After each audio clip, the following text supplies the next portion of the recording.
Assalamualaikum warahmatullahi wabarakatuh. Perkenalkan, saya Syafina Ramadhani dan teman-teman saya Jihan Salwa Natasha, Arif Rahman, dan Sidikoto. Di sini kelompok kami akan menjelaskan hasil diskusi kami mengenai pasar valuta asing sebagai tugas mata kuliah Manajemen Keuangan Internasional dengan dosen pengampu Bapak Dr. Ade Gunawan SE MSI. Yang pertama, saya akan menjelaskan mengenai pengertian pasar valuta asing. Pasar valuta asing atau sering disebut dengan istilah foreign exchange market merupakan pasar di mana transaksi valuta asing ini dilakukan baik antar negara maupun dalam suatu negara. Transaksi falas ini dapat dilakukan oleh suatu badan atau perusahaan ataupun secara perorangan dengan berbagai tujuan tertentu. Dalam setiap kali melakukan transaksi falas, maka digunakan yang namanya kurs atau nilai tukar. Nilai kurs ataupun nilai tukar ini dapat berubah-ubah sesuai dengan kondisi dari waktu ke waktu, yang disebabkan oleh berbagai faktor seperti faktor ekonomi, faktor politik, ataupun faktor lainnya. Di Indonesia, Bank Indonesia juga menyelenggarakan bursa falas, di mana bank devisa dapat melakukan transaksi falas dengan Bank Indonesia. Kurs yang digunakan ditentukan oleh Bank Indonesia, dan setiap harinya kurs tersebut selalu mengalami perubahan. Transaksi falas antar bank devisa dapat pula dilakukan dalam bursa bebas, baik dalam negeri maupun internasional. Penjualan falas oleh bank devisa dilakukan oleh para dealer bank yang bersangkutan. Dealer merupakan seorang petugas yang melakukan transaksi falas dan dalam melakukan pekerjaannya dilengkapi dengan berbagai alat atau sarana informasi yang canggih. Selanjutnya, apa saja sih mata uang yang sering diperdagangkan di pasar falas? Di dalam perdagangan pasar falas internasional, hanya mata uang yang tergolong kuat atau sering disebut dengan convertible currencies yang sering diperdagangkan di pasar falas. Sedangkan yang tidak termasuk dalam golongan tersebut jarang untuk diperdagangkan di pasar falas. Yang menentukan golongan convertible currencies ataupun mata uang yang tergolong kuat adalah salah satunya itu volume perdagangan suatu negara baik secara kualitas maupun kuantitasnya.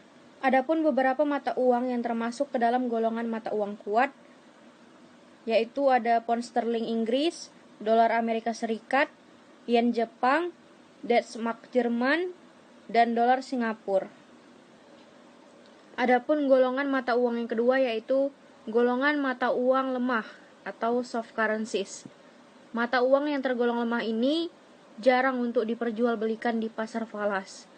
Biasanya, mata uang yang tergolong lemah ini berasal dari negara-negara yang masih berkembang seperti rupiah India atau peso Filipina, termasuk mata uang kita rupiah bagi negara lain. Di dalam transaksi falas ini, bank menggunakan kurs jual dan kurs beli, di mana penggunaan kurs dapat dilakukan dengan ketentuan yang pertama, kurs jual pada saat bank menjual dan nasabah membeli. Yang kedua, kurs beli pada saat bank membeli dan nasabah menjual. Baik, di sini saya akan menjelaskan tentang tujuan dari pasar valuta asing. Sebelum kita masuk ke tujuannya itu, kita mengetahui apa sih sebenarnya pasar valuta asing itu. Pasar valuta asing itu kan kayak transaksi yang dilakukan antar satu mata uang ke mata uang yang lain.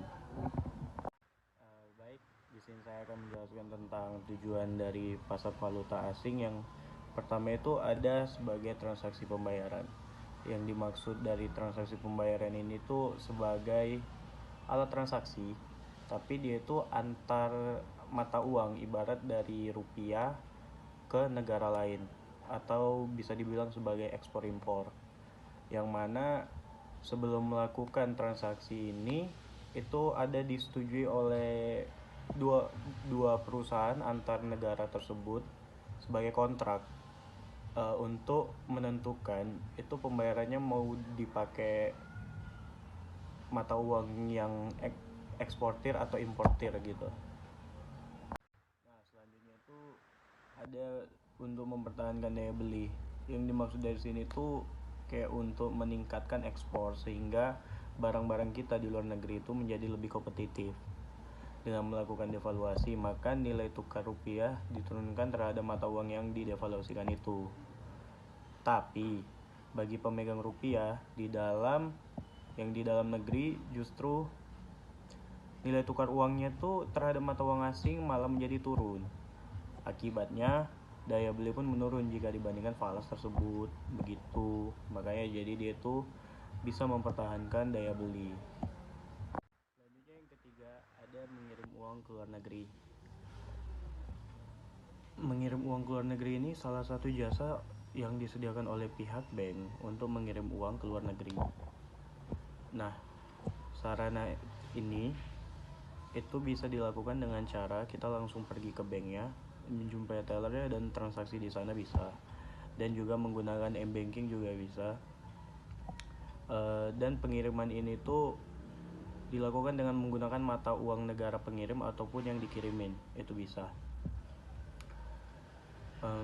Jika pengirimannya itu dengan menggunakan mata uang yang negara kita tuju, maka pertukaran falasnya terjadi di negara yang mengirim.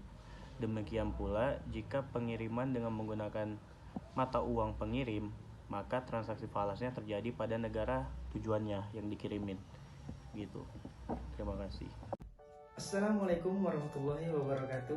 Perkenalkan, nama saya Sidikoto, NPM 1905160737.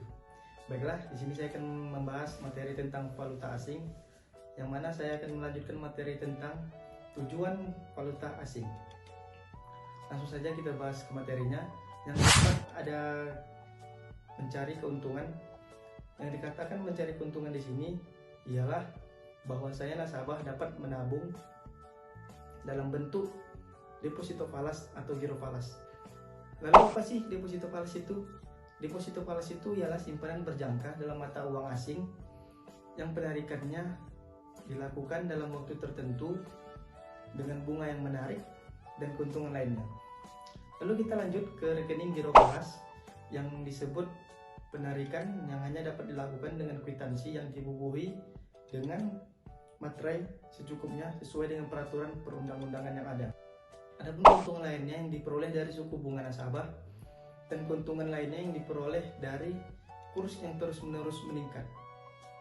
Selanjutnya, kita akan membahas tentang pemagaran risiko atau bisa disebut dengan hedging. Hedging ini sering terjadi karena kenaikan kurs yang terus-menerus yang bisa menyebabkan nilai pinjaman bertambah atau hutang. Dengan dilakukannya hedging, minimal risiko kerugian dapat diperkecil seminimal mungkin.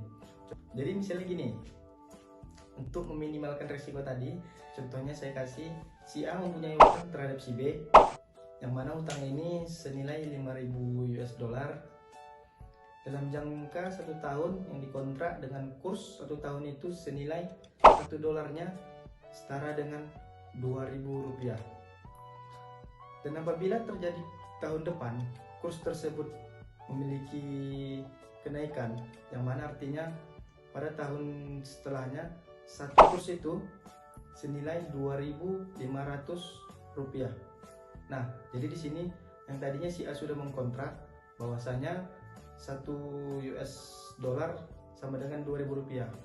Nah, bisa dilihat bahwasanya kan 1 tahun itu sudah dikontrak senilai 2.000 rupiah. Maka dapat selisih 500 rupiah. Maka si A sudah memperkecil risiko karena dengan mengkontrak dalam 1 tahun tersebut dengan kurs 1 dolar sama dengan 2.000 rupiah. Nah, yang terakhir kita masuk ke dalam materi tentang kebutuhan berbelanja. Bagi kalian yang ingin bepergian ke luar negeri, yang juga suka berbelanja di luar negeri, kalian wajib coba travel check ini. Lalu apa sih travel check itu? Travel check itu sendiri ialah penyediaan cek sebagai alat pembayaran yang aman bagi nasabahnya yang ingin melakukan perjalanan ke luar negeri.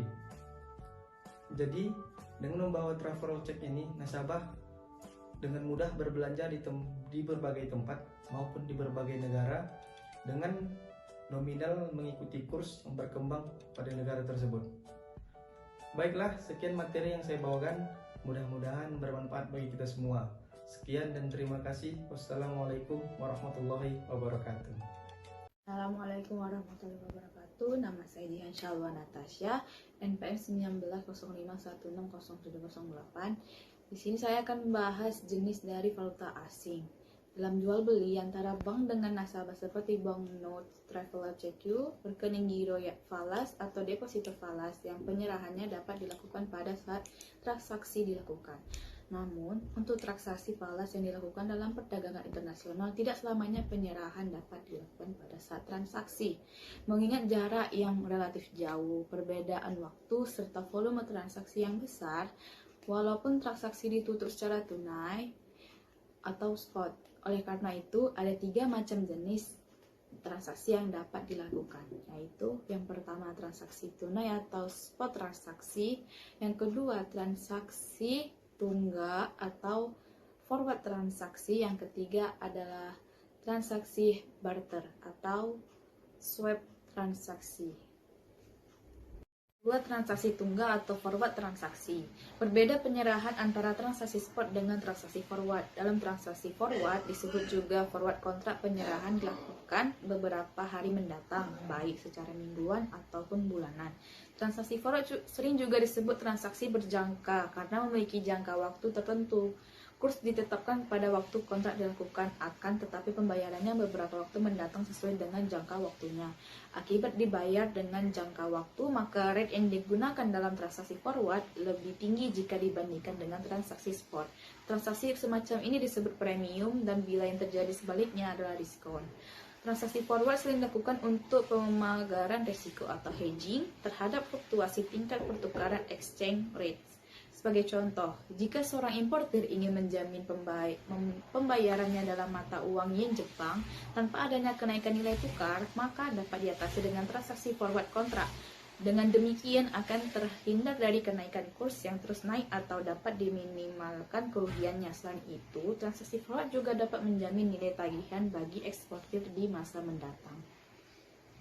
Yang ketiga, transaksi barter atau swap transaksi. Yang dimaksud dengan transaksi barter atau swap adalah kombinasi antara pembeli dan penjual untuk dua mata uang secara tunai yang diikuti membeli dan menjual kembali mata uang yang sama secara tunai dan tunggak secara simultan dengan batas waktu yang berbeda. Transaksi barter seringkali disebut transaksi tukar pakai suatu mata uang untuk jangka waktu tertentu, dan transaksi barter jumlah pembelian suatu mata uang selalu sama dengan jumlah penjualannya. Oleh karena itu, dalam transaksi barter tidak akan mengubah posisi pertukaran keuntungan. Perbedaan antara barter dengan spot dan forward, di mana transaksi spot dan forward hanya sekali saja, yaitu pada saat membeli atau menjual. Sebagai contoh, pada saat membeli uang dalam transaksi spot secara simultan pula dijualkan kepada pihak lain secara forward kontrak. Tujuan dari transaksi barter untuk menjaga kemungkinan dari kerugian yang disebabkan perubahan kurs. Transaksi swap dapat dilakukan oleh Bank Indonesia dengan bank atau antara bank dengan nasabahnya. Dengan kata lain, bahwa swap atau barter merupakan transaksi forward yang dikaitkan dengan transaksi spot atau kebalikannya. Misalnya, jual spot beli forward atau beli forward jual spot. Transaksi barter banyak dilakukan oleh bank apabila pada suatu saat bank mengalami kelebihan jenis mata uangnya. Sebagai contohnya, bank berlebihan uang yang disimpan nasabah dalam deposito falas US dollar, sedangkan kredit yang diberikan kebanyakan dalam yen Jepang, maka kepincangan ini dapat ditutupi melalui transaksi barter. Transaksi spot. Transaksi yang meliputi pembelian dan penjualan falas untuk penyerahan dalam waktu 2 hari kerja dilakukan dalam pasar spot yang dikenal dengan istilah transaksi spot. Para pedagang falas di seluruh dunia secara tetap memonitor kurs ini yang dengan cepat merefleksikan perubahan tekanan permintaan dan penawaran yang ditransmisikan ke bursa oleh pedagang falas, baik bertindak atas nama sendiri maupun atas nama langganan dagangnya. Variasi dalam tingkat perputaran dalam bursa falas, baik yang disebabkan oleh faktor permintaan atau penawaran, dapat menimbulkan fluktuasi tetap dalam kuotasi kurs.